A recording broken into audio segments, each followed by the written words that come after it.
question. One of the problems, not specifically on this issue, just in general, let's put it this way: money trumps peace sometimes. In other words, commercial interests are very powerful interests throughout the world. And part of the issue in convincing people to put sanctions on a specific country is to convince them that it's in the world's interest that they forego their own financial interests. And, John, that's why sometimes it's tough to get tough economic sanctions on countries. And I'm not making any comment about any particular country, but you touched on a very interesting point. Hey everyone, it's MJ again. The pen is mightier than the sword. Second video I'll be doing, exposing politicians and celebrities and more. Here we have Richard Nixon, 1971, stops backing the dollar with the U.S. gold standard, creates the Petro Dollar. Is dollars paid to oil-producing nations, term invented in the 70's, meaning trading surpluses of oil.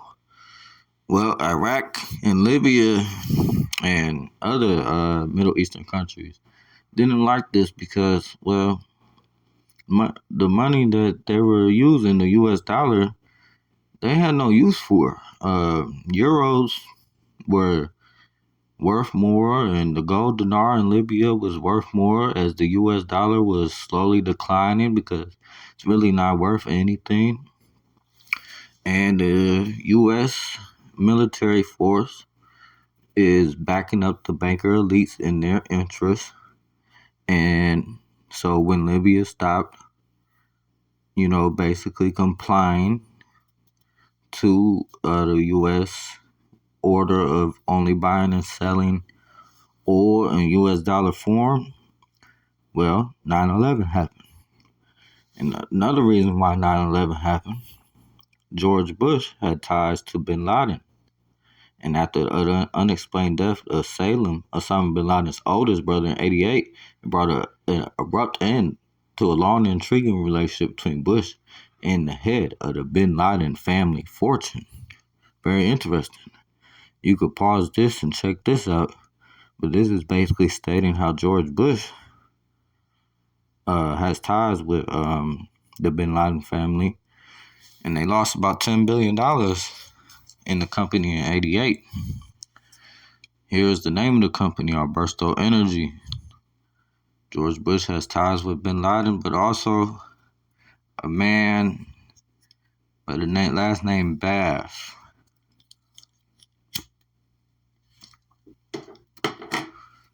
There it is, James R. Bath.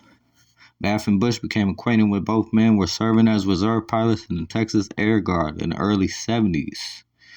Bath was a representative for Saudi businessman Salim bin Laden, the oldest son of Mohammed bin Laden and the oldest brother of Osama bin Laden, and they are the founder of the Saudi bin Laden Group, the largest oil construction company in Saudi Arabia.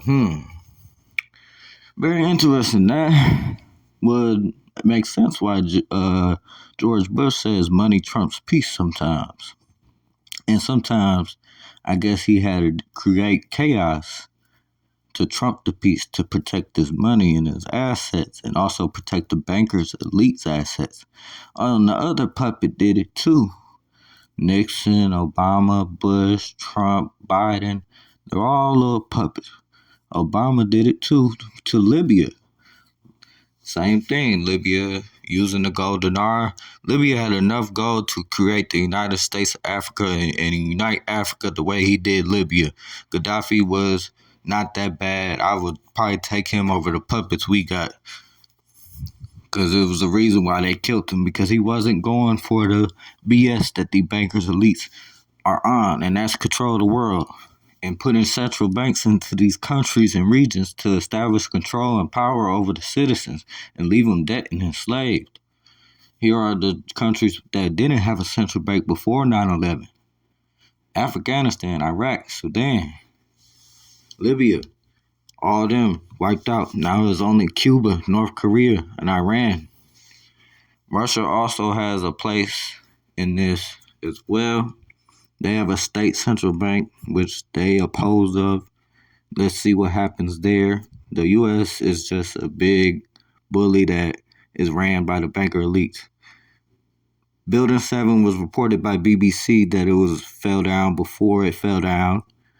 Um, their excuse was, "Oh, we had a bad tip." I got a bad tip for you. Go play in a dark alley. You evil scheming. They might like that though. Loose Change was a good documentary taken down by YouTube, just as well as All Wars Are Banker Wars. I'm gonna show you a clip of All Wars Are Bankers Wars. Enjoy it. Look it up on BitChute. You'll find it intriguing, and it'll back up what I'm saying more. Their Bank of England in 1946.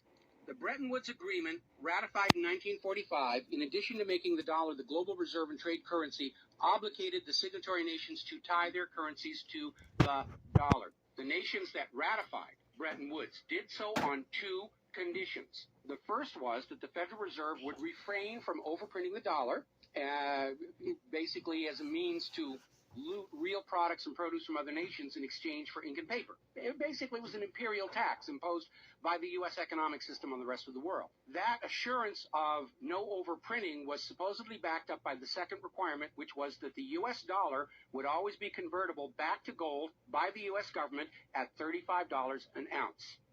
Now, of course, the Federal Reserve, being a private bank and not answerable to the U.S. government, did in fact start overprinting paper dollars, which were sent to other nations around the world, and under Bretton Woods, they had to send back products and produce and raw materials at full value. And much of the perceived American prosperity of the 1950s and 60s was the result of these foreign nations having to send real raw materials, goods, produce, back to the United States in exchange for these little pieces of paper with ink all over them, because they were forced to accept these paper notes as being worth $35 per ounce of gold. Then in 1970, France started looking at this huge pile of printed paper notes sitting in their bank vaults, for which real French product like wine and cheese had been traded, and it notified the United States government that they would exercise their option under Bretton Woods to return all those paper notes for gold at the agreed-upon $35 per ounce exchange rate. The problem was the United States had nowhere near the gold to redeem all those paper notes. So on August 15th, 1971, Richard Nixon temporarily, nudge, nudge, wink, wink, say no more, suspended gold convertibility of the U.S. Federal Reserve notes. This Nixon shock, as it was termed at the time, effectively ended Bretton Woods, and many global currencies started to delink from the U.S. dollar. And it created another problem, because the United States had been collateralizing their loans, money borrowed from other governments and foreign investors, with the American nation's gold reserves. And with the awareness that there wasn't enough gold to redeem all the Federal Reserve notes, lenders to the U.S. were starting to wonder, did the U.S. government have enough gold to collateralize their outstanding debts?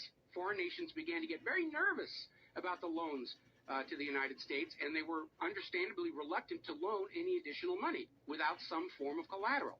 So what Richard Nixon did is he founded the environmental movement with the EPA and its various programs like wilderness zones and roadless areas and heritage rivers, wetlands, and all these other little different programs, which all took vast areas of public lands and made them off limits to the American people, who are technically the owner of all those lands. Nixon had no concern for the environment, and the real purpose of this land grab, under the guise of the environment, was to pledge those pristine lands and their vast mineral resources as collateral on the outstanding national debt. The multitude of all these different programs was simply to conceal the scale of the land grab and collateralization of the American people's heritage. And it actually today covers almost 25% of the entire nation, is now locked up by these EPA programs and pledged as collateral on government borrowing.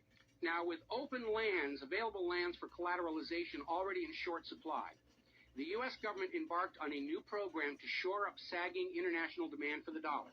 The United States approached the world's oil-producing nations, mostly in the Middle East, and offered them a deal. In exchange for only selling their oil for dollars, the United States would guarantee the military safety of those oil-rich nations. The oil-rich nations would agree to spend and invest their U.S. paper dollars inside the United States, particularly in U.S. Treasury bonds, which would be redeemable through future generations of U.S. taxpayers. The concept was labeled the Petro Dollar. In effect, the United States, no longer able to back the dollar with gold, was now backing it with oil, other people's oil. And that necessity to keep control over those oil nations to prop up the dollar has dominated America's foreign policy in the region ever since. But as America's manufacturing and agriculture has declined, the oil-producing nations faced a dilemma. Like France, they've got piles and piles of these paper notes and treasury bonds piling up in their vaults, and there really wasn't all that much except real estate they wanted to buy from the United States of America. Europe's cars and aircraft were superior and less costly. In more recent times, America's experiment with GMO food crops has led a lot of nations to simply avoid buying U.S. agricultural exports. Israel's constant belligerence against its neighbors has caused the oil-producing nations to wonder if the U.S. could actually keep their end of the petrodollar arrangement. So oil-producing nations started to talk of selling their oil for whatever currency the purchasers wanted to pay. Iraq, already somewhat hostile to the United States following Desert Storm, demanded the right to sell their oil for euros in 2000. In 2002, the United Nations agreed that Iraq had a right to sell their oil for euros under the Oil for Food program. 1 year later, 2003, the United States reinvaded Iraq, lynched Saddam Hussein, and placed Iraq's oil back on the world market, only available for U.S. dollars. Now, the clear U.S. policy shift following 9/11, away from at least attempting to appear to be an impartial broker of peace in the Mideast to one of unquestioned support for Israel's aggressions, only further eroded confidence in the petrodollar deal, and even more oil-producing nations started openly talking of trading their oil for other global currencies. So over in Libya, Muammar Gaddafi had instituted a state central bank and a value-based trade currency, the gold dinar. Gaddafi then announced that Libya's oil was for sale, but only for the gold dinar. Other African nations, seeing the rise of the gold dinar and the euro, even as the U.S. dollar continued its inflation-driven decline, flocked to the new Libyan currency for trade. This move had the potential to seriously undermine the global hegemony of the dollar. French President Nicolas Sarkozy reportedly went so far as to call Libya a threat to the financial security of the world. So the United States invaded Libya under the guise of supporting a popular rebellion. They brutally murdered Gaddafi, apparently because the object lesson of Saddam's lynching had not been enough of a message, imposed a private central bank, and returned Libya's oil output to dollars only. The gold that was supposed to be made into the gold dinars, as of the last report I could find, unaccounted for. Now, according to General Wesley Clark, the master plan for the dollarification of the world's oil nations included 7 targets: Iraq, Syria, Lebanon, Libya, Somalia, Sudan, and Iran. Venezuela, which has started selling their oil to China for the yuan, seems to be a late addition. What is notable about those original 7 nations targeted by the U.S. is that none of them are members of the Bank of International Settlements. This is the private central banker's private central bank located in Switzerland. That meant that those 7 targeted nations were deciding for themselves how to run their nation's economies rather than submitting to the international private central bankers. Now, of course, the bankers' gun sights are on Iran, which dares to have a government central bank and sell their oil for whatever currency they choose. The war agenda for Iran is, as always, to force Iran's oil to be sold only for dollars and to force them to accept a privately owned central bank. Now, you have been raised by a public school system and a media that constantly assures you that the reasons for all these wars and assassinations are many and varied. We're bringing democracy to the conquered lands. We hear that a lot. When actually the U.S. hasn't. The usual result of a U.S. overthrow is the imposition of a pro-business, pro-Wall Street, pro-U.S. dictatorship. Good example, the 1953 CIA overthrow of Iran's democratically elected government of Mohammad Mossadegh and the imposition of the Shah. Or the 1973 CIA overthrow of Chile's elected government of President Salvador Allende and the imposition of the dictator Augusto Pinochet. Another one of the excuses we'll get is we have to save the people from a cruel oppressor. That's the one they're using in Syria right now. Revenge for 9/11. That was a big one going into Iraq. And then later on, President Bush was caught on video saying, no, Iraq had nothing to do with 9/11. And behind all of them, that tired, worn-out, catch-all excuse for invasion, weapons of mass destruction. Assassinations are always passed off as crazed lone nuts to obscure the real agenda. And the real agenda of the bankers is very simple. It is enslavement of the people by creation of a false sense of obligation. Now,